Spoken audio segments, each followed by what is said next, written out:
Oke,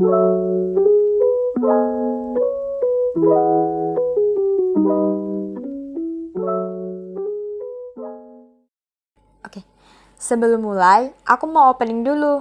Karena kalau video tanpa opening bagai kamu tanpa gebetanmu. Valid kan? Valid dong. Hai lo. Sebenarnya bukan promosi sih, tapi kalau hai lo mau endorse aku ya nggak apa-apa. Aku terima dengan senang hati gitu. Oke, sebelum masuk ke videonya, kita kenalan dulu dong. Hai, aku Arum. Nama panjangnya nggak usah disebutin ya, soalnya panjang banget kayak rel kereta. Nanti aku engap gitu. Makasih pengertiannya. Opening yang sangat amazing kan?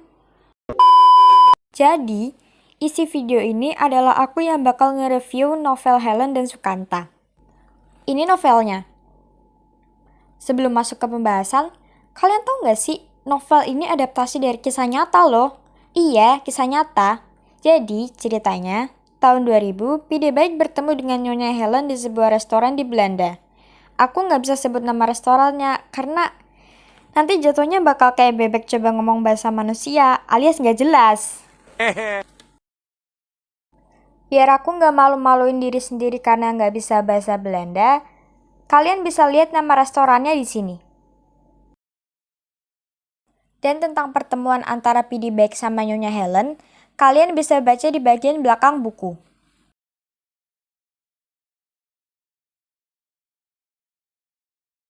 Pertemuan mereka juga bakal dijelasin lebih rinci di bagian prolog. Dan supaya kita nggak berlama-lama di bagian orientasi, kita langsung masuk aja ke sinopsisnya. Ceritanya, Helen Maria Eleonora, atau akrab disapa Helen, adalah gadis Belanda yang gak terlalu kenal dunia luar karena orang tuanya yang protektif. Suatu hari, dia ketemu sama Ukan, si pemuda pribumi. Mereka jadi dekat sampai akhirnya dua-duanya saling menaruh rasa. Tapi, di zaman kolonial Belanda, orang Belanda dan pribumi yang saling jatuh cinta tentu dianggap tabu dan hal yang memalukan. Helen dan Ukan dipisahkan oleh paman dan papa Helen yang tahu tentang hubungan mereka. Gak cuma itu, mereka juga beda segalanya. Mulai dari agama, warna kulit, kasta, bahasa, dan masih banyak lagi. Sepengetahuan Helen, Ukan meninggal karena dibunuh pamannya. Gak lama setelah itu, Helen pun dipindahkan ke Bandung untuk lanjut pendidikan, sedangkan Ukan gak diketahui keberadaannya. Helen ketemu dan mulai bergaul dengan orang-orang di Bandung. Dia bertemu dengan Hans, si pemuda Belanda. Hans suka dan gigih banget buat dapetin hatinya Helen. Dan karena Helen mau mencoba buat melupakan Ukan yang dia anggap meninggal, akhirnya dia menerima cinta Hans dan mereka jadi kekasih. Gak lama setelah itu, Helen ngerasa ada sosok yang mengintainya diem-diem. Waktu malam, Helen coba temuin sosok itu, yang ternyata itu adalah Ukan. Helen memutuskan untuk meninggalkan Hans dan menikah dengan Ukan. Mereka pun resmi menikah. Namun, kedatangan Jepang mengubah segalanya. Bisa dibilang, akhir story ini tuh sad ending. Tapi aku gak terlalu merasakan kesedihannya sampai nangis. Karena bagian sedihnya cuma di akhir doang. Jujur, aku kurang puas dengan endingnya. Meski begitu, cerita ini secara keseluruhan bagus. Waktu aku lihat buku ini, aku langsung tertarik dari covernya. Karena menurut aku pribadi, covernya itu lucu, sederhana, gak terlalu rame, tonnya lembut. Dan kelebihan buku yang lain yang bisa aku sebutin itu, ada beberapa dialog bahasa asing yang dikasih terjemahan, cukup buat menambah wawasan kita. Penggambaran latar tempatnya itu detail banget, jadi aku sampai bisa bayangin. Novel ini juga pakai kalimat denotasi, sehingga kalimatnya mudah dicerna. Yang sangat disayangkan, masih ada beberapa kekurangan buku, yaitu masih ada kata atau kalimat yang penulisannya nggak sesuai poebi. Terlalu banyak narasi dan sedikit dialog, terkesan ngebosenin bagiku. Akhir ceritanya nggak terlalu jelas dan kurang memuaskan.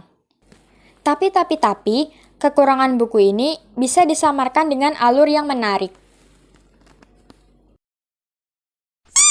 Mau ngucapin big respect untuk Nyonya Helen, karena di usianya yang sudah setua itu, beliau masih bisa bercerita kepada PD Baik tentang masa lalunya bersama Ukan.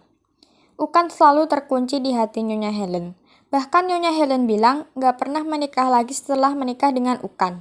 Aku juga mau berterima kasih kepada PD Baik yang sudah menulis cerita Nyonya Helen untuk dikonsumsi publik. Cerita romantis ini gak picisan, jauh dari kata cheesy. Selain itu, banyak kejadian sejarah yang muncul. Misal kedatangan Jepang di tahun 1942 untuk menjajah Indonesia. Tentang Belanda yang diteror agar segera pergi dari Indonesia karena rakyat Indonesia sudah berpihak pada Jepang. Overall, aku rate novel ini 8/10. Cukup tinggi kan? Ya, cukup tinggi. Karena aku suka hal-hal berbau sejarah. Untuk kalian yang suka sejarah dan kisah romantis tapi nggak picisan, aku saranin kalian beli novel ini. Untuk kalian yang mau beli bukunya, kalian bisa beli di toko buku resmi seperti Gramedia. Jangan beli bajakan ya, nggak boleh. Nanti kalian yang rugi. Atau, kalau kalian nggak terlalu suka baca, kalian bisa nunggu filmnya tayang di bioskop. Iya, bioskop. Karena novel Helen dan Sukanta akan diangkat ke layar lebar oleh rumah produksi Max Picture. Oh iya, buat kalian yang mau beli bukunya, covernya kayak gini ya. Ini di bagian depan. Lihat, ada nama penulisnya.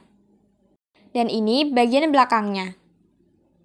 Dan ingat, belinya di toko buku yang resmi ya. Jangan beli bajakan, jangan. Makasih banyak ya. Dan maafin buat kekurangannya karena aku masih pemula yang banyak salah. Ya, setiap orang itu tidak luput dari kesalahan. Oke, sekian dan terima kasih. Dadah!